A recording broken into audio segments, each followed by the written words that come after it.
Cordial saludo, espero estén bien, espero estén cumpliendo las medidas de aislamiento.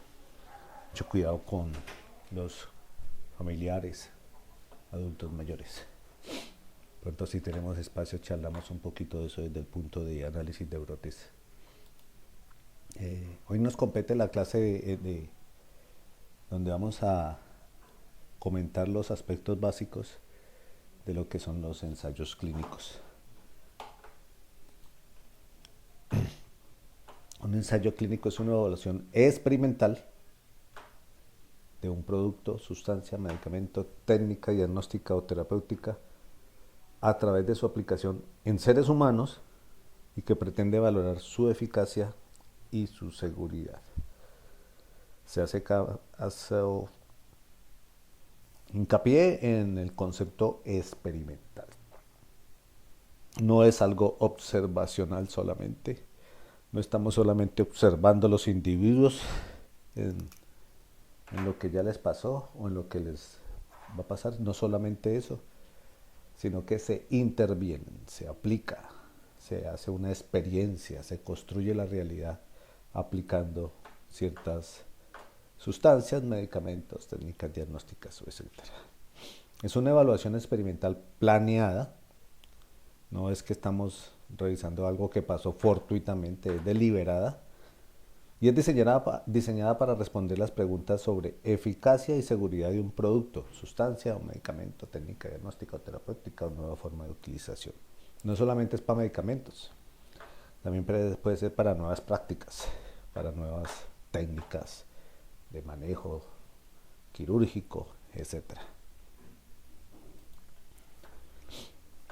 Vamos a hablar de la clasificación de los ensayos clínicos según sus objetivos, el número de centros, su diseño y su enmascaramiento.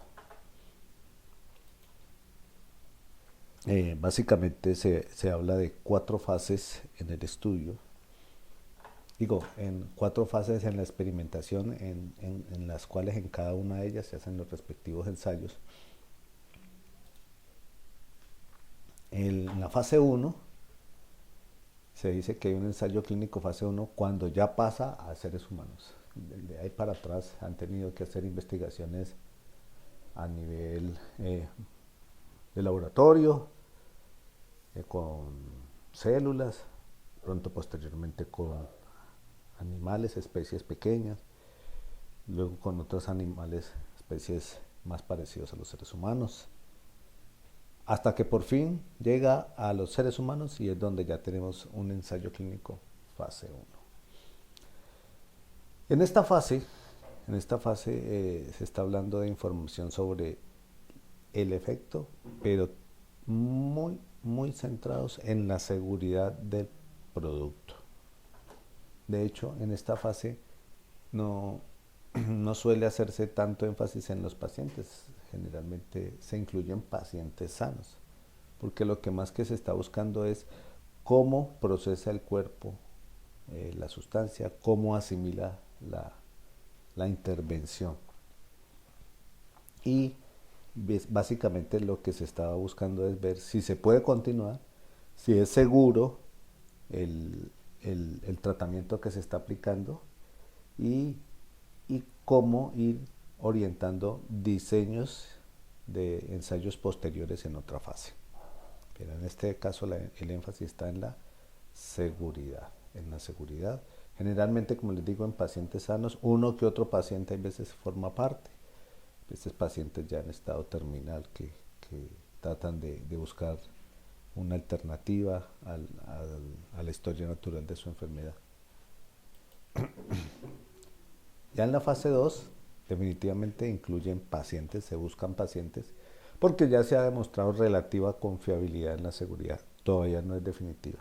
De hecho, me adelanto, para que no vayan a creer que es un error, que en todas las fases se sigue verificando la seguridad de no tener eventos adversos, de no tener reacciones adversas, etc. Ya en la fase 2, como les digo, ya se incluyen pacientes o por lo menos más pacientes. Ya en la fase 2 aparece información sobre la eficacia. En la fase 1 no se hablaba de de eficacia, eh, se establece ya una relación dosis-respuesta, se amplía la información de seguridad, todas las fases del experimento se mide la seguridad, se revisa la seguridad, se monitorea la seguridad. Y generalmente en esta fase ya aparecen ensayos controlados. ¿Qué significa un ensayo controlado? Pues no significa que los demás eran totalmente fuera de control, no.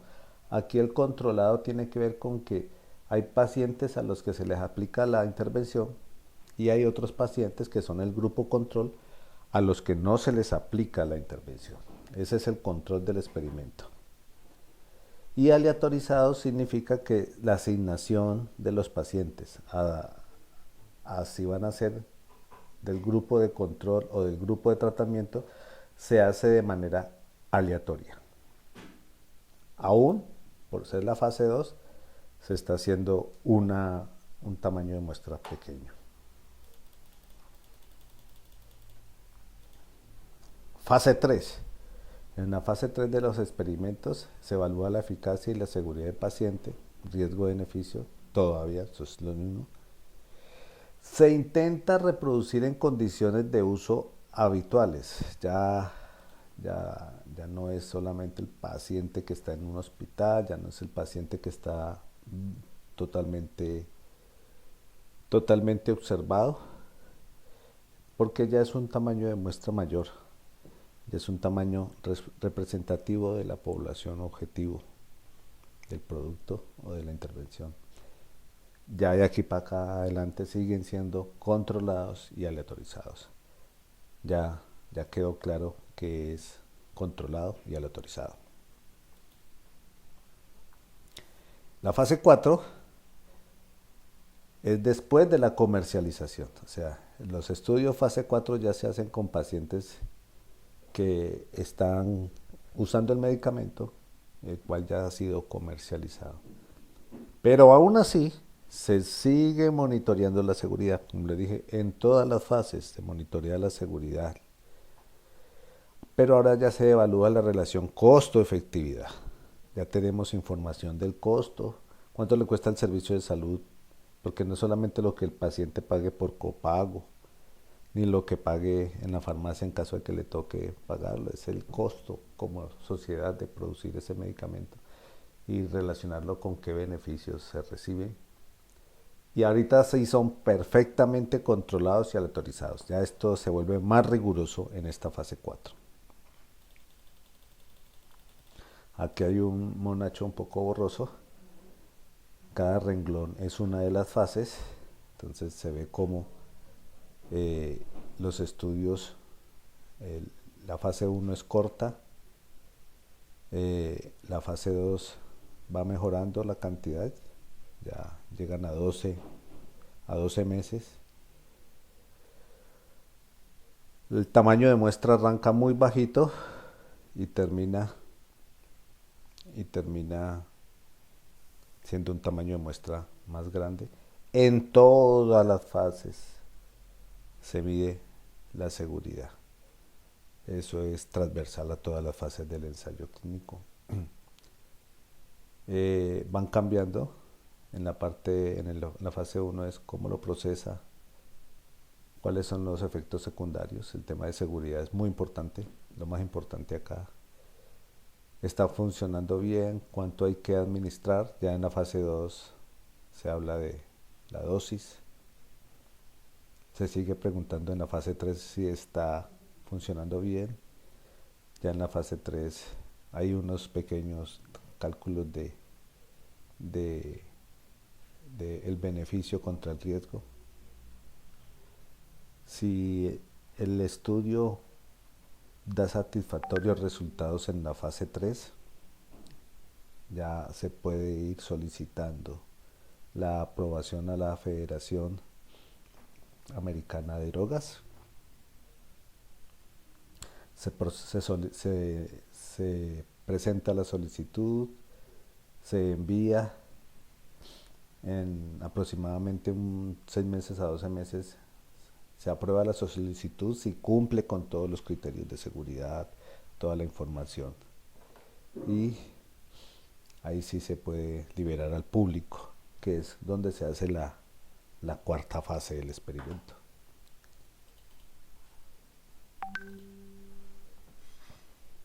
Según cuántos centros participan en el estudio, unicéntrico, pues no es que lo hacen en unicentro, volví con mis malos chistes. Oiga, jóvenes, se les extraña. Unicéntrico es aquel realizado por un solo investigador o equipo de investigaciones en un centro hospitalario o extrahospitalario. Es en un solo centro, con una sola sede. Y multicéntrico, pues no es el que se fue para multicentro, sino es aquel que se realiza en dos o más centros, pero con el mismo protocolo y con un mismo coordinador que se encarga del procesamiento de todos los datos.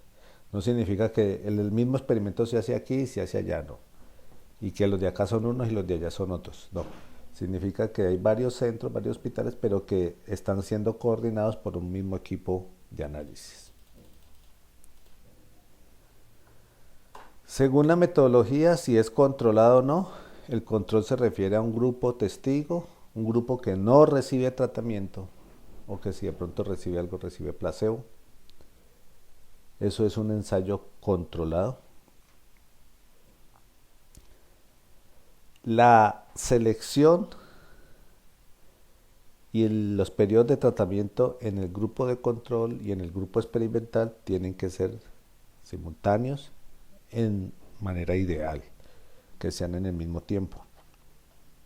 Aunque vamos a ver más adelante que hay algunas variantes de los ensayos clínicos que no cumplen estos, pero esto es lo ideal. Según el diseño de administración, cruzados son aquellos donde se administra experimental y control a los mismos individuos de manera sucesiva.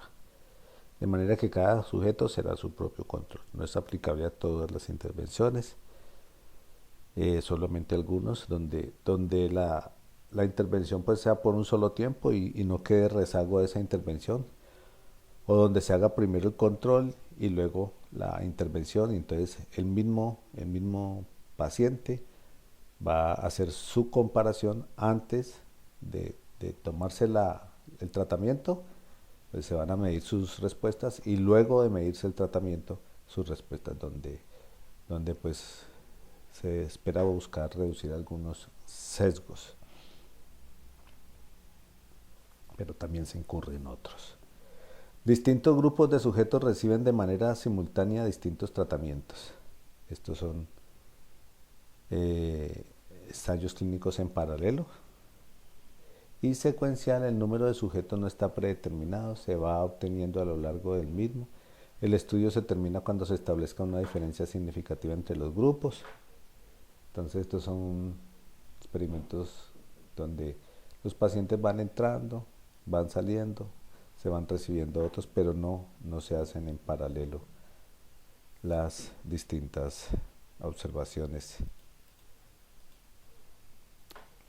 Un aspecto a tener muy claro en el control del experimento, en la redacción del artículo, es el enmascaramiento. Y el enmascaramiento se observa como mínimo en la asignación, en el tratamiento y en el sujeto y en el investigador. ¿Qué son estas cosas? La asignación es qué pacientes van a ir a cada grupo. En el tratamiento tiene que ver con que como no hay claridad de en qué grupo está cada paciente, tampoco hay claridad al momento de administrar el tratamiento en qué tratamiento se está aplicando. No siempre es posible eso, pero por ejemplo en el caso de que son medicamentos, el paciente puede estar recibiendo una pastilla, pero no sabe si es el tratamiento A o el tratamiento B. En el sujeto, es lo que yo digo, no sabe si está recibiendo placebo o está recibiendo la droga, o no sabe si está recibiendo la droga A o la droga B. Y el que analiza el que analiza los datos, el investigador, tampoco sabe. Todo esto lo que busca es reducir la subjetividad a lo largo del experimento. Según eso, hay experimentos abiertos o no ciegos, o sea, todo el mundo sabe lo que está pasando. Los sujetos, los investigadores, los analistas conocen el grupo de tratamiento al que se asigna a cada sujeto. Simple ciego, que dice que el sujeto desconoce el grupo de tratamiento al que pertenece, es el único ciego, por eso se llama simple ciego. Pero los que administran los medicamentos, los que analizan, sí saben quién está en cada uno de los grupos. En el doble ciego, los sujetos de la investigación, los pacientes y los investigadores desconocen la asignación de los tratamientos. Y ciego a terceros, cuando el analista no conoce la asignación de los medicamentos. Entonces, simple ciego, doble ciego y triple ciego, le llaman a ratos ciego a terceros. ¿Qué busca todo esto? Reducir sesgos de acuerdo conformados por subjetividad. Recuerden que vimos una conferencia, vimos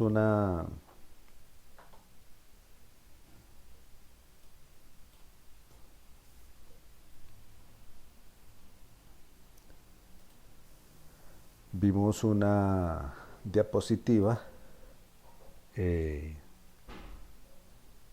la clase anterior que tristemente nos recuerda que todos estos procesos, por más que haya diseño, por más que haya procedimientos claros del control de los experimentos, del registro, pues pueden permearse sesgos de subjetividad.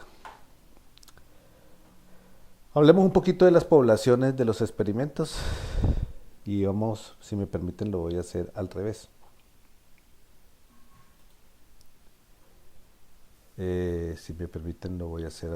Estamos hablando del grupo experimental, pues son aquellos individuos que forman parte del experimento. Población experimental, aquellas personas de donde se seleccionaron estos.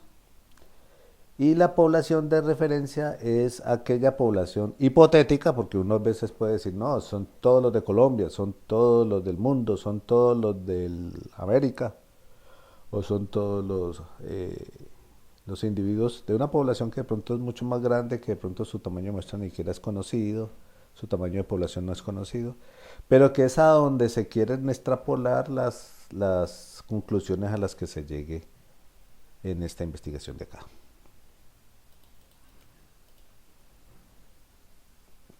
Vamos a revisar rápidamente cómo se evalúa la publicación, sobre todo de un ensayo, de un ensayo clínico, y cómo se evalúa en esa publicación si se están cumpliendo criterios para garantizar la información generada en los ensayos. Hay varias escalas de valoración. Yo les he traído aquí unas, no recuerdo cuántas, son una, dos, máximo tres, más de tres no me he pasado, que son sencillas. Y hago un comercial. Vamos a ver qué tan pronto podemos empezar, porque el tema tenemos que rematarlo en que ustedes estén en condiciones de evaluar las publicaciones científicas y verificar si se cumplen todos los criterios que clásicamente se les exijan a determinados tipos de estudio. Eso se los digo para que pues vayan entre que van adelantando ese tema, vayan descubriendo también en las diapositivas que vamos a empezar a mostrar criterios para evaluar estos estudios que vamos a revisar. La escala de Haddad da una calificación de 0 a 5, revisa estos 5 aspectos. El primer punto se lo asigna si el estudio es aleatorizado. No todos los estudios son aleatorizados. Es lo ideal, por eso va un punto ahí. Pero no siempre. Generalmente, cuando se construye un estudio aleatorizado, es porque la intervención es relativamente fácil de realizar, pero hay intervenciones que de pronto tienen sus, sus consecuencias, que se aplica porque los beneficios son mayores que las dificultades de no aplicarla, pero que no se podría aplicar a todos los pacientes. Entonces, cuando un estudio es aleatorizado, ya según la escala de Haddad, va con un punto. Me imagino que ya está claro lo que es un estudio aleatorizado. Hay veces aparece con su palabra en inglés randomizado.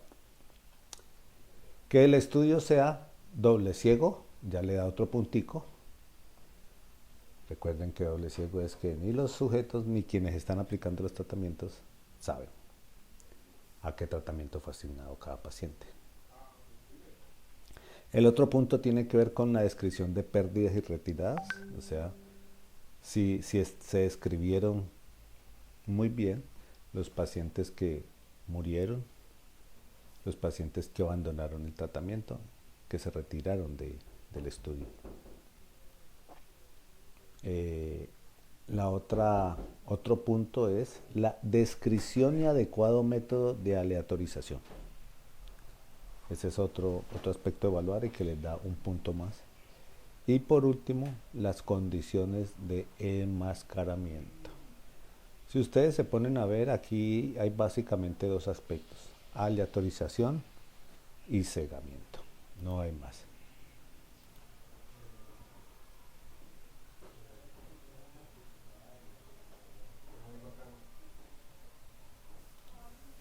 Bueno, entonces sí, el tema tiene que ver con la aleatorización, con el cegamiento y por aquí con el manejo de los pacientes que se retiran.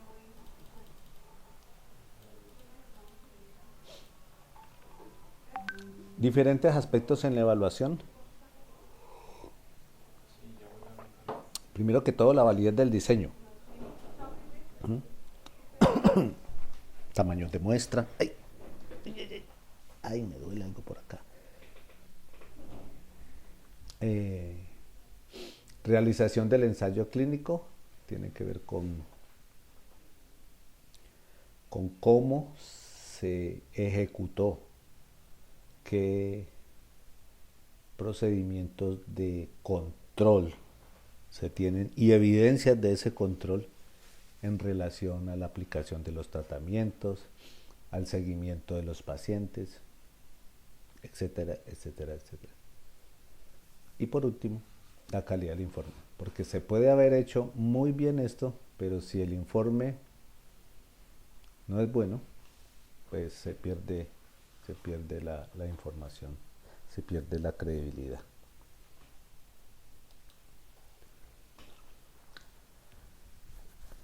CONSORS es un conjunto de 21 recomendaciones consolidadas para los informes de ensayos clínicos en relación a los métodos, resultados y discusiones del informe. ¿A qué le apunta esto? A medir la validez interna y externa del ensayo, del estudio. Validez interna, recuerden, cuando midió de manera adecuada lo que debía medir en el experimento. Y la validez externa, cuando estas mediciones internas se pueden extrapolar a la población de referencia.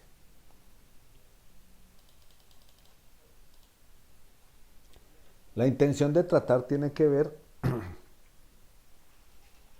con los cálculos realizados con la asignación inicial y no en el tratamiento recibido finalmente. ¿Qué significa esto?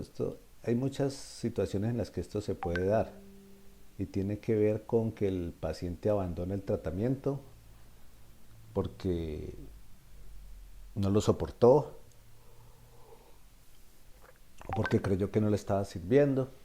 Entonces, de haber sido un paciente asignado al grupo de tratamiento, él se autorreasigna al grupo de control. También hay otros que abandonan el ensayo, también hay algunos que fallecen, etcétera, etcétera, etcétera.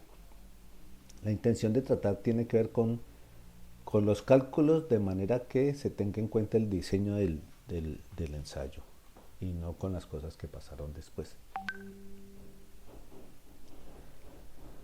La intención de tratar suele usarse para evaluar la eficacia de un tratamiento nuevo. No se puede evaluar solamente con los que realmente terminaron el tratamiento, sino que hay que incluir todos, porque esas salidas de los pacientes también suelen darse en la vida real. Entonces sería sobreestimar el porcentaje de pacientes que tienen mejoría o que tienen una respuesta favorable si solamente se calcula con los que terminaron el tratamiento. Además de que eso comienza a incluir algunos sesgos. Por el contrario, el análisis de protocolo se calculan los resultados únicamente con los pacientes que han completado el plan de tratamiento y que han seguido exactamente las instrucciones del protocolo del ensayo. Pareciera ser lo más lógico, pero como les dije anteriormente, pues estos pacientes de pronto fueron los más juiciosos, o los más valientes, o los más optimistas, o los que estaban en mejor condición clínica. Muchas razones hacen que ellos sean los que terminen, y evaluarlo solamente con ellos pues va a generar sesgos en el análisis. ¿Cuál utilizar? Pues se suele argumentar que la intención de tratar es la estrategia más válida para los ensayos controlados y aleatorizados. Pero en casos de analizar sobre todo cuestiones de seguridad, cuestiones de continuidad del tratamiento, pues lo que se sugiere es que se mezclen los dos tipos de análisis, pero las estimaciones más válidas en cuanto a efectividad pues están por el lado de intención de tratar.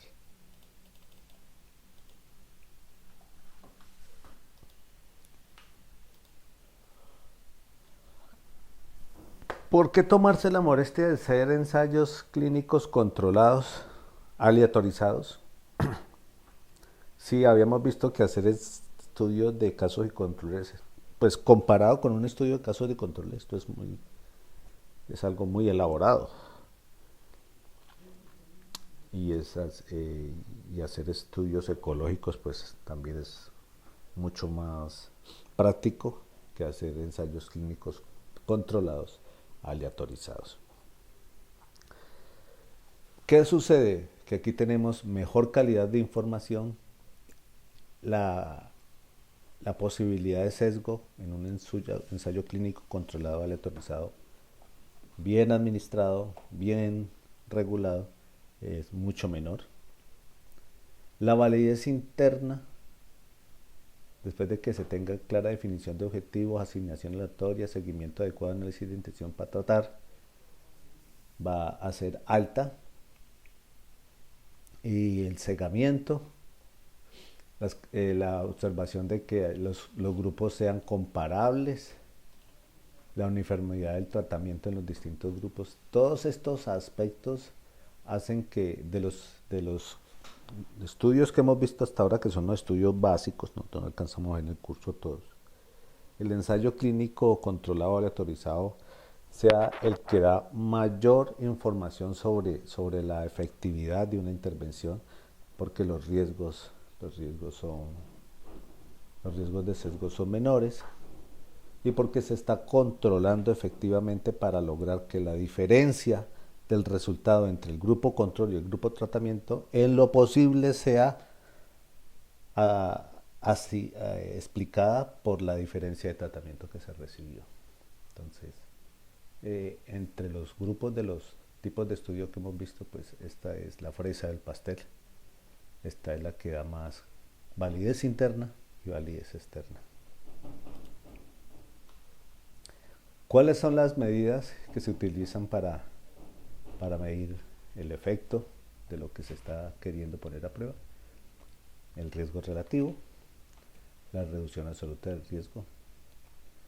Deben tener sus respectivos intervalos de confianza, o sea que ya es un viejo conocido para ustedes el riesgo relativo y los intervalos de confianza. Aparece un nuevo indicador que es el número necesario de pacientes a tratar para tener un éxito. Y ese es un indicador que permite hacer mediciones costo-efectividad. Nos puede estar hablando de a qué costo podemos llegar a tener un resultado favorable en un paciente. ¿Cuántos pacientes hay que tratar para tener un resultado favorable? Justificación de los ensayos clínicos. Bueno, yo ya me he adelantado a esto. Es el que puede probar eficacia y seguridad en las personas de manera controlada para identificar dosis según edad, enfermedad, peso, talla, para encontrar la mejor vía de administración, porque ellos evalúan farmacodinamia, farmacocinética, evaluar los mejores tratamientos para curar enfermedades, demostrar la mejor manera de prevenir enfermedades. Y es el tipo de los grupos de estudio que hemos visto el más válido para verificar la etiología, para demostrar causalidad.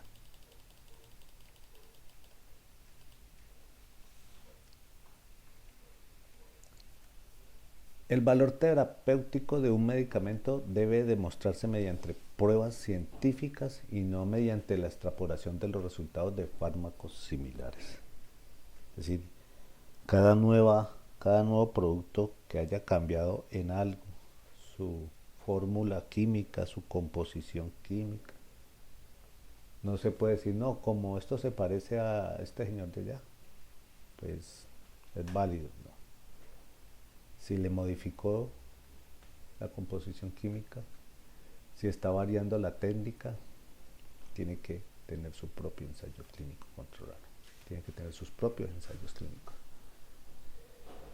El peso de la evidencia siempre irá en favor del medicamento en el que sí se haya desarrollado el ensayo.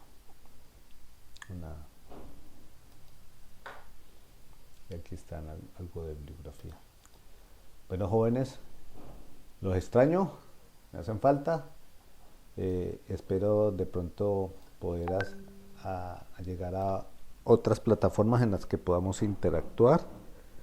Por ahora, debido a la variabilidad de correos, unos son Gmail, otros son Hotmail, por la premura y por la asimilación de tecnología de su servidor también, les confieso, pues por ahora tocó así. Ya iremos afinando y viendo hasta cuándo también nos va a tocar esta situación. Espero que estudien.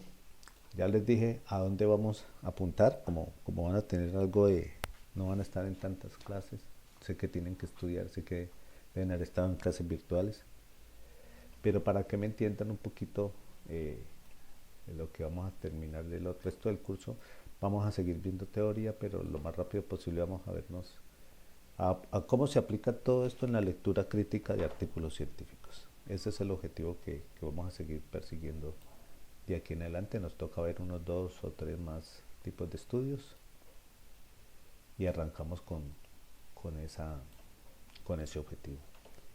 Dios los bendiga, muchas gracias. Cualquier duda me escriben al WhatsApp o por donde que puedan ubicarme, y espero que se estén cuidando, que cuiden a los ancianos. Dios los bendiga.